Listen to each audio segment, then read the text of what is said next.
I MyBook er der kommet en ny fane, der hedder årsplaner nu. Før sad den sammen med elevplaner, nu har den altså fået sin egen fane. Og hvis vi klikker på den en gang, så får vi en oversigt over de hold, vi har. I kan se her, hos mig har jeg 9. A, og der er 21 elever og 0 planer. Hvis vi klikker ind på den en gang, så kan man altså oprette en ny årsplan. Der kan man vælge et skoleår. Jeg vælger 15-16, bare for at give et eksempel. Og så kan man vælge fag, og så sige opret. Og så får vi altså en oversigt over vores årsplaner.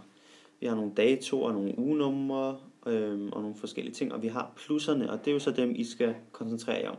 For hvis vi klikker på sådan en plus her, så kan vi enten oprette et nyt forløb eller tilføje eksisterende forløb. Hvis vi opretter et nyt forløb, så skal forløbet altså have en titel, og der skal være en start- og slutdato på, for at den ligesom kan placere sig i årsplanen. Jeg vælger et lidt bredt interval her til 1. september, og så kan vi sige tilføje mål nede i højre hjørne. Og så kan man som altid selv lave sit mål, eller man kan hente fra Undervisningsministeriet. Jeg henter fra Undervisningsministeriet og vælger mit fag engelsk og klassetrinnet og den 9. klasse. Og så siger jeg, at mit forløb der hedder Your Writing, så jeg vælger skriftlig kommunikation. Og så vælger jeg færdighedsmålet, eleven kan forstå hovedindholdet af enkle argumenterede tekster og tilføje valgte mål. Sådan der.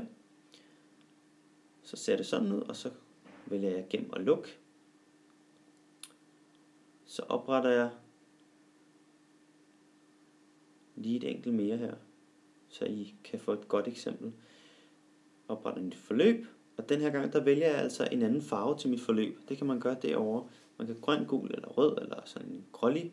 Jeg vælger altså rød, og så vælger jeg et nyt interval for mit forløb, nogle nye datoer, og en titel, som så kunne hedde Presentations. Og så går jeg ned igen og tilføjer mål. Og jeg vælger igen at gøre det fra Undervisningsministeriet. Det er man altså ikke tvunget til, men det er det, jeg gør i det her eksempel. Jeg vælger engelsk og den 9. klasse, og det var jo presentation, så jeg vælger noget med mundtlig kommunikation.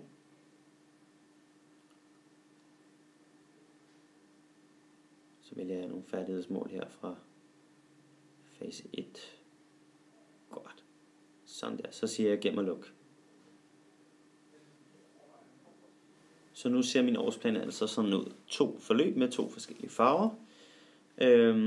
Hvis man så går op i højre hjørne, er der noget, der hedder mål. Hvis jeg klikker på den en gang, så kan jeg se forløbene, men også hvilket fagligt mål, der er knyttet til. Vi har altså forløbet writing her, og vi har faglige mål for Undervisningsministeriet, der hedder eleven kan forstå hovedindholdet af enkle argumenterede tekster. Og det samme gælder for presentations, hvor målet står nedenunder. Hvis jeg klikker tilbage på årsplanen, så gemmes målene lige væk fra nu, og så kan man tilføje en medforfatter. Så man kan altså sidde i teams og lave årsplaner sammen. Så kan man vælge en for sin egen institution og sige tilføje. Det gør jeg ikke i den her omgang, men nu har I set, hvordan man gør. Når man er nået så langt, og man føler, at man er klar til at udgive de her planer, så kan man vælge synlig for elever på holdet. Klik på øjet der, eller man kan vælge synlig for pårørende. Altså man kan klikke på begge to, hvis det både skal være synligt for elever og for pårørende.